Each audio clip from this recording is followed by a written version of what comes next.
Hello guys welcome back to my भिडियोमा फेरि पनि स्वागत छ। अहिले चाहिँ म युट्युब च्यानलमा फेरि पनि ब्याक आइसकेको छु। अब चाहिँ मेरो डेली भिडियो आउनेछ।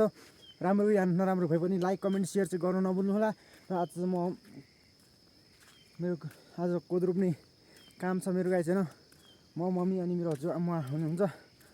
सो अब चाहिँ हामी खेल्नेछौँ।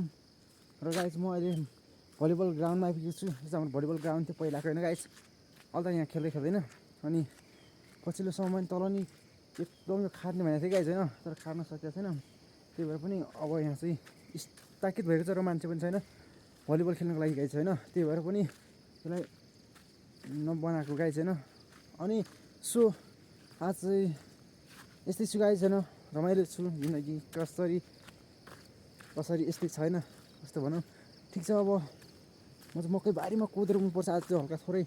त्यही भएर नि अलिक झ्याउ लागिरहेको छ मलाई चाहिँ। त्यहाँ खन्नुपर्छ भारी।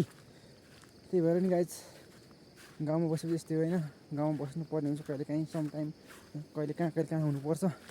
सो त्यसैले हार चाहिँ मान्नु हुँदैन, तर मिहिनेत चाहिँ गर्नुपर्ने रहेछ है गाइज। जहाँ गए पनि मिहिनेत नगरी चाहिँ खानु पाउँदैन रहेछ। अनि अहिले चाहिँ गोठे एउटा गोठ छैन, पहिलाको गोठे ल भैँसी पनि एउटा मात्रै छ, त्यसैले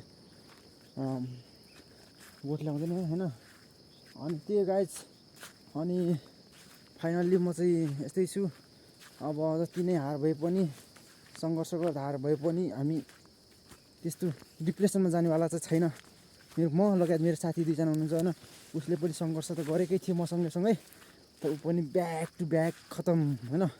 त्यही भएर पनि केही छैन, अब हामी अगाडि बढ्नेछौँ। अझै पनि समय छ। अब त्यो नभए त्यो गर्नुपर्ने हुन्छ होइन। एकै नासमा चाहिँ त्यहाँ मात्रै जानुपर्ने हुँदैन। त्यसैले हामी अब कुनै समय कहाँ पुग्नेछौँ त्यो थाहा छैन, तर पनि हामी लगातार म भिडियो हाल्नेछु।